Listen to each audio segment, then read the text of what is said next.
Hi friends, ഇന്ന് നമ്മൾ ബേക്കറിയിൽ നിന്നും വാങ്ങുന്ന ബോംബെ മിക്സ്ചർ എങ്ങനെയാണ് ഉണ്ടാക്കുന്നതെന്ന് നോക്കാം. സാധാരണ ബോംബെ മിക്സ്ചറിൽ മസൂർ ഡാലാണ് ചേർക്കുന്നത്. അതിന് പകരമായിട്ട് ചെറുപയർ ചേർത്താലും അതേ ടേസ്റ്റിൽ തന്നെ നമുക്ക് ബോംബെ മിക്സ്ചർ ഉണ്ടാക്കിയെടുക്കാനായിട്ട് പറ്റും. ബോംബെ മിക്സ്ചർ ഉണ്ടാക്കാനായിട്ട് ആദ്യം നമുക്ക് ചെറുപയർ കുതിർക്കാനായിട്ട് വെക്കണം. ഞാനിവിടെ 1/2 കപ്പ് ചെറുപയർ 3 മണിക്കൂർ കുതിർത്തെടുത്തതാണിത്. ഇനി ഇതിൻ്റെ വെള്ളം കളഞ്ഞ ശേഷം വെള്ളം തോരാനായിട്ട് ഒരു അരിപ്പയിലേക്ക് ഇട്ട് കൊടുത്തിട്ടുണ്ട്. ഇനി ഇത് മാറ്റി വയ്ക്കാം. ഇനി മാവ് കുഴയ്ക്കാനായിട്ട് ഒരു പാത്രത്തിലേക്ക് ഒരു അരിപ്പ വെച്ച് കൊടുക്കാം. അതിലേക്ക് 1 കപ്പ് കടലമാവ് ഇട്ട് കൊടുക്കാം. കടലമാവ് എടുക്കുമ്പോൾ നന്നായിട്ട് അരിച്ച് തന്നെ എടുക്കണം. കടലമാവിൽ കട്ടകളുണ്ടാവും, അതൊന്ന് മാറാനായിട്ട് നന്നായിട്ട് അരിച്ചെടുക്കാം.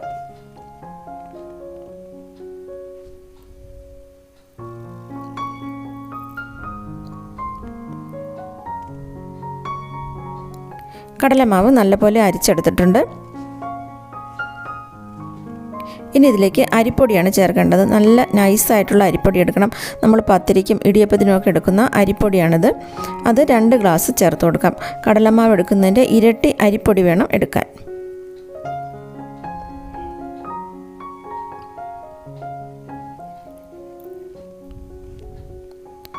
അതിൻ്റെ കൂടെ ഒരു 1/2 ടീസ്പൂൺ മഞ്ഞൾപ്പൊടി ചേർക്കാം. ഒരു കളറിന് വേണ്ടി മാത്രം മഞ്ഞൾപ്പൊടി ചേർത്തിട്ട് നന്നായിട്ട് മിക്സ് ചെയ്യാം. ഇതിലിപ്പോൾ ഉപ്പൊന്നും ചേർക്കുന്നില്ല. എന്നിട്ട് കുറേശ്ശെ വെള്ളം ഒഴിച്ചിട്ട് നന്നായിട്ടൊന്ന് കുഴച്ചെടുക്കാം. പച്ചവെള്ളം ഒഴിച്ച് കുഴച്ചാൽ മതി. നല്ല പോലെ കുഴച്ചെടുത്തിട്ടുണ്ട്.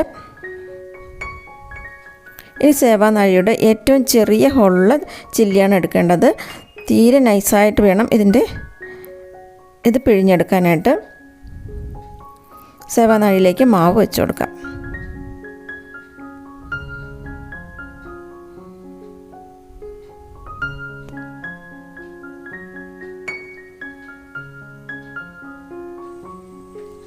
എണ്ണ ഞാൻ ചൂടാക്കാനായിട്ട് വെച്ചിട്ടുണ്ട്. എണ്ണ നല്ലപോലെ ചൂടായ ശേഷം തീ കുറച്ച് വെച്ചിട്ട് പിഴിഞ്ഞൊഴിക്കണം. തീ കൂട്ടി വയ്ക്കുകയാണെങ്കിൽ കയ്യിൽ നല്ലപോലെ ആവി അടിക്കും. അതുകൊണ്ട് തീ നല്ലതായിട്ട് കുറച്ച് വെച്ച ശേഷം പിഴിഞ്ഞു കൊടുക്കാം. പെട്ടെന്ന് തന്നെ ഇത് ഫ്രൈ ആയിട്ട് വരും. ഒരു സൈഡൊന്ന് മുരിഞ്ഞ് വരുമ്പോൾ തിരിച്ചിട്ട് കൊടുക്കാം. കുറേശ്ശെ പിഴിഞ്ഞൊഴിച്ചിട്ട് ഇത് തയ്യാറാക്കുന്നതാണ് നല്ലത്. അല്ലെങ്കിൽ കട്ട പിടിച്ച പോലെ ആയിപ്പോകും. നന്നായിട്ടൊന്ന് മുരിഞ്ഞ് വരുമ്പോൾ കോരി മാറ്റാം. ഇതുപോലെ മുഴുവനും ഇതുപോലെ തന്നെ ഫ്രൈ ചെയ്തെടുക്കാം.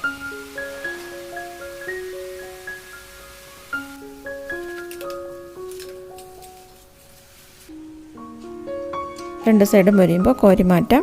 മുഴുവനും ഞാൻ ഇതുപോലെ റെഡിയാക്കി എടുത്തിട്ടുണ്ട്.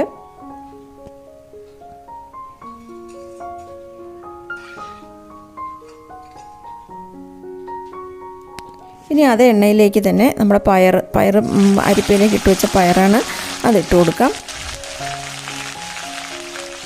പയറിട്ടിട്ട് ഒരു മീഡിയം ഫ്ലെയിമിലേക്ക് മാറ്റിയിട്ട് നന്നായിട്ട് ഇളക്കി അതിനൊന്ന് ഫ്രൈ ചെയ്തെടുക്കാം.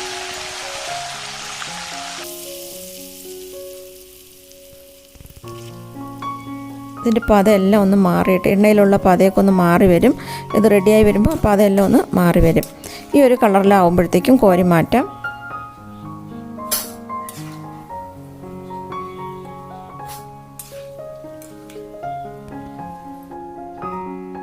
ഇനി കുറച്ച് കറിവേപ്പിലയും കൂടെ ഫ്രൈ ചെയ്തെടുക്കാം. കറിവേപ്പില കുറച്ച് കൂടുതലായിട്ട് തന്നെ ഇട്ട് കൊടുത്തിട്ടുണ്ട്. കറിവേപ്പില ചേർക്കുമ്പോൾ നല്ല ഒരു ടേസ്റ്റാണ്. കറിവേപ്പിലയും കോരി മാറ്റാം. ഇത്രയും മിക്സ്ചറാണ് റെഡിയാക്കി എടുത്തത്. ഇത് ഞാൻ ചെറുതായിട്ടൊന്ന് പൊടിച്ചെടുത്തിട്ടുണ്ട്. ഒരുപാട് അങ്ങ് പൊടിഞ്ഞു പോകരുത്, ചെറുതായിട്ട് പൊടിച്ചെടുത്താൽ മതി. ഇത് നമ്മൾ പയറും കറിവേപ്പിലയും കൂടെ വറുത്തതിലേക്ക് ഇടാം.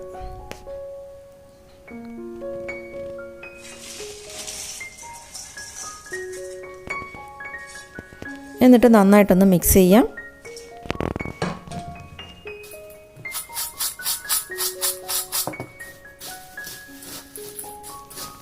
ഈ മിക്സ്ചറിൽ നമ്മൾ ഇതുവരെ ഉപ്പൊന്നും ചേർത്തിട്ടില്ല. ഈ ബോംബെ മിക്സ്ചറിൽ ബ്ലാക്ക് സാൾട്ടാണ് ചേർക്കേണ്ടത്. ബ്ലാക്ക് സാൾട്ട് ചേർക്കുമ്പോഴാണ് നമ്മൾ കടയിൽ നിന്ന് വാങ്ങുന്ന ബോംബെ മിക്സ്ചറിൻ്റെ ആ ഒരു പ്രത്യേക ടേസ്റ്റ് കിട്ടുന്നത്. സാധാരണ ഉപ്പ് ചേർത്താൽ ആ ഒരു ടേസ്റ്റ് കിട്ടില്ല. അതുകൊണ്ട് ബ്ലാക്ക് സാൾട്ട് തന്നെ ചേർക്കണം. ഈ ബ്ലാക്ക് സാൾട്ട് ഇപ്പോൾ എല്ലാ സൂപ്പർ മാർക്കറ്റിലും വാങ്ങാനായിട്ട് കിട്ടും. അതൊരു 3/4 ടീസ്പൂൺ മാത്രമേ ഞാൻ ഇതിലേക്ക് ചേർത്തിട്ടുള്ളൂ.